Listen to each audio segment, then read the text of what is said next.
नमस्कार दोस्तों।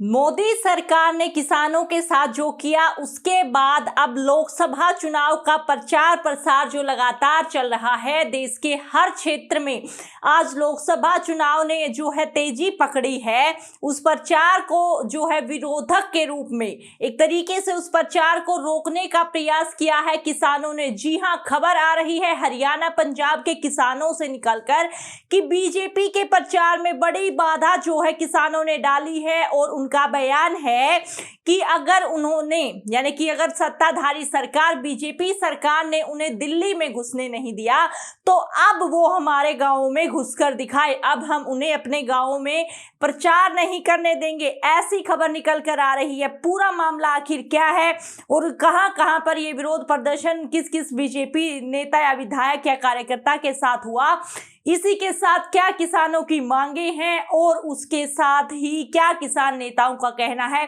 पूरा विश्लेषण आपको इस खबर में हम विस्तार से बताएंगे, तो आप एंड तक जरूर से बने रहें।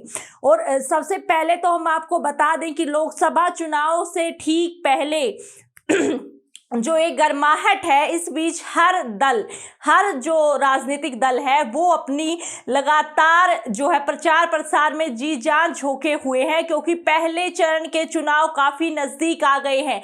ऐसे में जो है लगातार बीजेपी नेताओं का विरोध किया जा रहा है किसानों के द्वारा, और खास तौर से पंजाब और हरियाणा के स्थानीय क्षेत्रों में ऐसा किया जा रहा है। कहाँ ऐसा हालात हुए उसका एक बार आप स्क्रीन पर आप वो पूरी रिपोर्ट देख सकते हैं कि हालिया झलक तब देखने को मिली है जब सूफी गायक और बीजेपी कैंडिडेट हंस फरीदकोट में अपना पहला रोड शो निकाल रहे थे। उस दौरान किसानों ने वापस जाओ के नारे लगाए, साथ ही बीजेपी नेताओं की जमकर फजीहत की। हंसराज को एक दिन के बाद मोगा शहर में भारतीय किसान यूनियन के विरोध का सामना करना पड़ा। यही हाल 5 अप्रैल को सिरसा में दिखा, जब बीजेपी कैंडिडेट अशोक तंवर के लिए प्रचार कर रहे हरियाणा सीएम नायब सिंह सैनी को किसानों का विरोध का जो है सामना करना पड़ा। अन्य बीजेपी उम्मीदवारों पर नीत कौर, तरनजीत संधू अमृतसर से और हरियाणा में हिसार, सिरसा, सोनीपत से पार्टी प्रत्याशियों को किसानों के विरोध और तीखे सवालों का सामना करना पड़ रहा है। पिछले कुछ दिनों में बीजेपी के चुनावी अभियानों तथा रैलियों पर स्थानीय लोगों और किसानों ने पूरे तरीके से ब्रेक लगा दिया है। जी हां, आप सभी जानते हैं कि केंद्र सरकार और किसानों के बीच खूब तनातनी रही है और इसी तनातनी के चलते अब इसका असर जो है लोकसभा चुनाव में भी देखने को मिल रहा है। लोकसभा चुनाव में किसानों का मुद्दा एक बार फिर से ताजा तब हो जाता है जब स्थानीय लोगों ने कह दिया कि बीजेपी के कार्यकर्ताओं को वो अपने गांव, अपने शहरों, कस्बों में प्रचार प्रसार नहीं करने देंगे। दोस्तों, ये बहुत बड़ा सवाल बन जाता है, क्योंकि राजनीतिक दल अपनी जी जान झोंक रहे हैं, क्योंकि लोकसभा इलेक्शन के लिए न केवल किसी एक क्षेत्र या किसी एक प्रदेश बल्कि देश भर में जो है प्रचार प्रसार करना होता है, और देश भर की जो मतदाता हैं वो जो है प्रधानमंत्री को चयन करती हैं। तो ऐसे में सभी पार्टियों के लिए सभी क्षेत्र ही अपने आप में महत्वपूर्ण होते हैं। इसी के साथ किसानों ने क्या मांगे रखी वो भी आप अपनी स्क्रीन पर देख सकते हैं।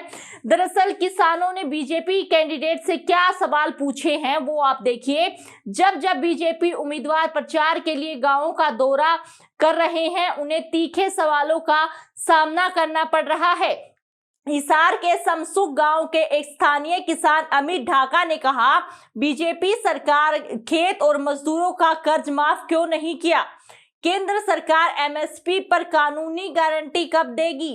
बीजेपी उम्मीदवार यह जवाब देने में भी विफल रहे कि हरियाणा पुलिस ने हिसार, करनाल, पीपली, खनौरी और सुंबू सीमाओं पर किसानों पर लाठीचार्ज आखिर क्यों किया। दोस्तों, आप सभी जानते हैं किसानों को और जो केंद्र सरकार है उसका मसला काफी ज्यादा खिंचा रहा है। चुनाव से नजदीक भी और चुनाव से कुछ समय पहले भी 2022 में भी लगातार इस मामले पर पकड़ जो है बनी रही है, क्योंकि किसान नेताओं ने खुलकर जो है केंद्र सरकार का विरोध किया और अपनी मांगे रखी। फिर सिर्फ और सिर्फ सांत्वना देकर उन्हें वहां से उठा दिया गया था उसके बाद जब दोबारा प्रदर्शन की बात आई तो उन्हें दिल्ली में घुसने नहीं दिया गया और इसीलिए अब किसान नेता कह रहे हैं कि अगर हमें दिल्ली में घुसने नहीं दिया गया तो अब हम अपने क्षेत्रों में बीजेपी को प्रचार प्रसार नहीं करने देंगे। इसी के साथ किसान नेताओं ने क्या कहा वो भी आप अपनी स्क्रीन पर देख सकते हैं। किसान नेताओं को जो है कहा है, किसान नेताओं ने बीजेपी को सबक सिखाने का ये बिल्कुल सही समय है। पगड़ी संबल जट्टा किसान संघर्ष समिति के नेता मनदीप नथवान ने किसानों और मजदूरों के जीवन को बर्बाद करने के लिए और केंद्र और हरियाणा की बीजेपी सरकार को दोषी ठहराया। उन्होंने कहा हरियाणा पुलिस ने किसानों पर बल प्रयोग किया जब वे कृषि कानूनों के खिलाफ दिल्ली की ओर मार्च कर रहे थे। बीजेपी नेताओं ने हमें आतंकवादी खालिस्तानी कहा। उन्हें सबक सिखाने का समय आ गया है, हम उनके खिलाफ वोट करेंगे।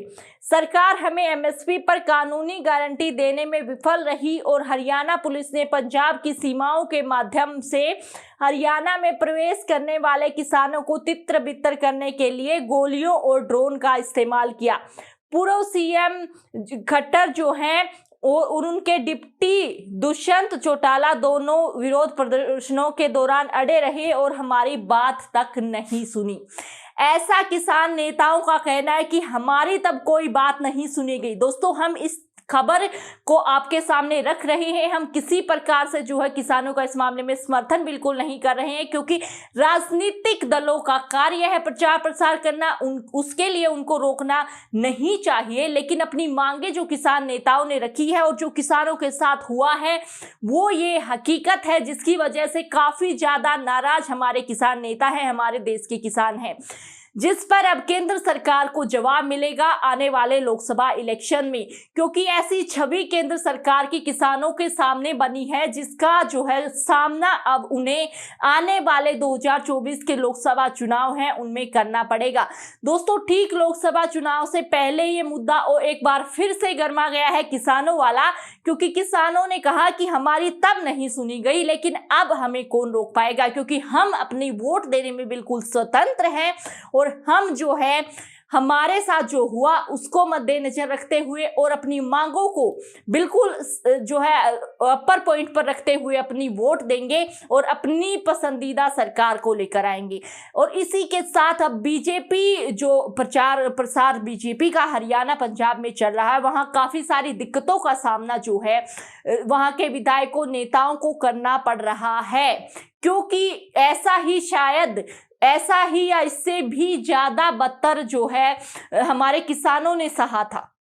किसानों ने भी जो है वहां पर बैठकर अपने जो वो विरोध प्रदर्शन कर रहे थे शांतिपूर्वक, उसके दौरान भी उन्होंने काफी कुछ केंद्र सरकार की वजह से सहा है और अब किसानों का कहना है कि उसका जो है जवाब देने का बिल्कुल सही समय आ गया है। आपकी इस पूरे मामले पर क्या राय है, हमें कमेंट बॉक्स में आप अपनी राय जरूर से शेयर करें।